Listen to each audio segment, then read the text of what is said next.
Esta semana el mundo ha asistido a la inauguración de una nueva Copa del Mundo, específicamente en Qatar, y a muchos de nosotros que crecimos en los años 90 se nos viene a la cabeza las increíbles hazañas futbolísticas de los supercampeones. Soy Sebastián Ortiz y el día de hoy vamos a analizar la física que hay detrás del tiro de remate de Oliver Atom, ese tiro que dejaba perplejo a los arqueros. Y también vamos a analizar el tiro libre de Roberto Carlos en 1991, conocido como el mejor gol de la historia. Un tiro que aparentemente desafía las leyes de la física, pero que no es tan así. Así que dicho esto, adelante. Antes de hacer el análisis respecto al tiro de remate, lo que vamos a hacer es ver cuál es el tiro de remate para que se nos refresque un poco la memoria. Así que mientras tanto tú puedes darle like al video, suscribirte al canal y activar la campanita. Y dicho esto, nuevamente, adelante.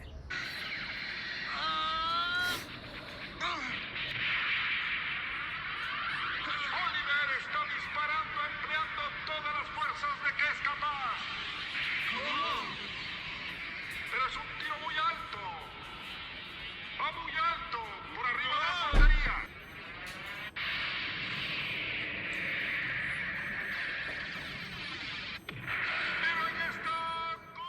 Ahora que hemos visto en qué consiste el tiro de remate, vamos a analizarlo por partes. La primera parte es un movimiento completamente normal, el movimiento parabólico, que se origina de cuando un objeto, en lugar de lanzarse en el eje vertical, en el eje Y o en el eje X, en el horizontal, se lanza en diagonal, con un ángulo con respecto a la horizontal. El efecto de este lanzamiento es que se tiene una velocidad con dos componentes, una componente en el eje X y otra componente en el eje Y. Esta velocidad es afectada a su vez por la fuerza de gravedad, que actúa solamente en el eje Y, tirando el objeto para abajo, si eso es lo que hace la gravedad. Entonces, ¿qué es lo que va a suceder?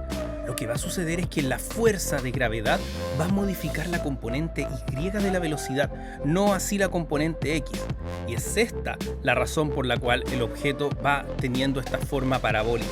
Porque mientras la velocidad en el eje Y va disminuyendo, en el eje X se mantiene constante. Y de hecho, en algún momento, que es cuando alcanza la altura máxima, la velocidad en el eje Y se hace cero y ahora la gravedad empieza a tirar el objeto hacia abajo, aumentando la componente de la velocidad en el eje Y, pero ahora ya no hacia arriba como era en el lanzamiento, sino que hacia abajo. Sin embargo, lo que nos muestra la serie es que cuando la pelota va en la parte más alta o en una de las partes más altas de su recorrido, va así y de repente ¡fua!, se desvía en línea recta hacia el arco, desconcertando por completo al arquero. Pero, ¿esto es posible? Veamos qué es lo que es necesario. Lo que la pelota de este tiro de remate describe es lo que se conoce como un movimiento rectilíneo uniforme, es decir, un movimiento en línea recta con una velocidad constante. ¿Por qué se origina el movimiento rectilíneo uniforme? Vamos entonces a la primera ley de Newton. La primera ley de Newton, conocida también como la ley de inercia, lo que nos dice es que todo objeto en ausencia de fuerzas externas o que la suma de las fuerzas externas de cero va a mantener su tipo de movimiento. Es decir, un objeto cuya suma de fuerzas sea cero y esté en reposo, se va a mantener en reposo. Y un objeto cuya suma de fuerzas sea igual a cero, pero que se mueve en una cierta dirección, va a tender a moverse en esa dirección. Por lo tanto, para que se produjera esta velocidad constante que nosotros vemos en el descenso así, tendría que aparecer una fuerza que contrarrestara por completo a la fuerza de gravedad. Es decir, el aire tendría que producir sobre la pelota una fuerza exactamente igual a la gravedad. ¿Es esto posible?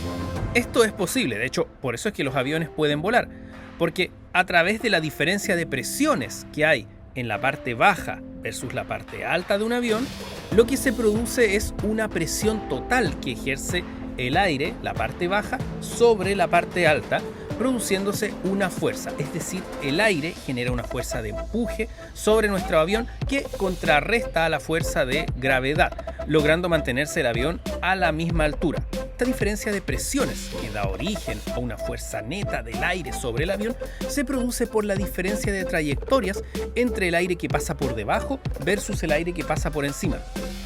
De hecho, por eso es que los aviones pueden jugar moviendo las alas, etcétera, etcétera, porque de esa forma van modificando la trayectoria del aire que pasa por debajo, pudiendo con ello regular si suben, si bajan, etcétera, etcétera. Este no es el caso de la pelota. La pelota es simplemente una esfera redonda por la cual pasa la misma cantidad de aire por arriba que por abajo. Hay que tener otra cosa en consideración a la hora de analizar el tiro de remate, y es cómo pasó de este movimiento parabólico a un movimiento rectilíneo.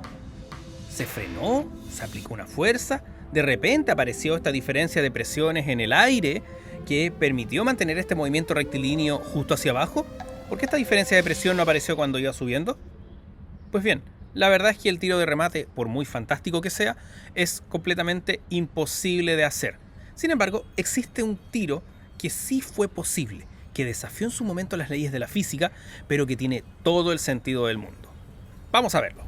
Une frappe somptueuse extérieure du pied qui contourne le ballon. Regardez, on croit qu'elle va sortir. Et avec l'effet, elle touche l'intérieur du poteau. But somptueux de Roberto Carlos. Effet incroyable donné à ce ballon par la frappe. El gol que estamos viendo fue anotado por Roberto Carlos en julio de 1997 en un amistoso entre Francia y Brasil. En aras del Mundial de Francia de 1998. El movimiento parabólico, que en principio debiese haber sido en un plano vertical, por ejemplo, así, lo que hizo fue tomar finalmente una forma de este estilo, ¿ya? Bueno, este plato no es parabólico, pero no tengo platos ovalados en mi casa, así que espero que me entiendan. Algo que debemos tener en cuenta es que en muchas situaciones las pelotas o los proyectiles no solamente se mueven, sino que también rotan ahí. El proyectil se va moviendo y va rotando a la vez. En el caso del disparo de Roberto Carlos, la velocidad con la cual lo lanzó fue de más de 100 km por hora. Además, no lo pateó exactamente por el medio, por lo que produjo rotación. Esta pelota que iba rotando comenzó a generar una diferencia de presiones, porque mientras en un lado el viento iba a favor de la rotación de la pelota, en otro lado el mismo viento se oponía al giro de la pelota, generando una leve diferencia de presión que a su vez provocó una fuerza neta en la pelota que comenzó a desviarla.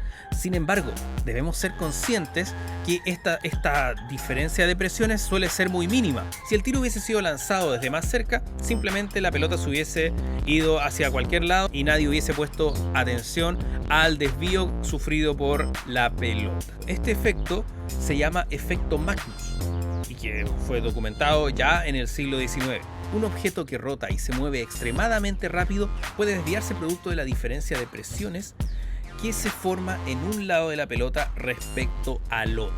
Si el lanzamiento hubiese producido una dirección de giro contraria a la que tomó, lo que hubiese ocurrido es que el efecto Magnus hubiese desviado la pelota de su trayectoria parabólica, pero ya no hacia el arco, sino que en el sentido contrario. Aunque no nos hubiéramos dado cuenta porque hubiese sido básicamente un tiro libre de muchos que fallan. Pero, alguien podría perfectamente haberse hecho la pregunta de si es posible, mediante el efecto Magnus, producir un tiro de remate. Y la respuesta lamentablemente es que no. Primero, porque en el efecto Magnus, la desviación comienza a aparecer levemente, haciéndose cada vez más pronunciada a medida que la pelota va avanzando en su trayectoria. Mientras que en el tiro de remate, la pelota se desvía de un momento a otro.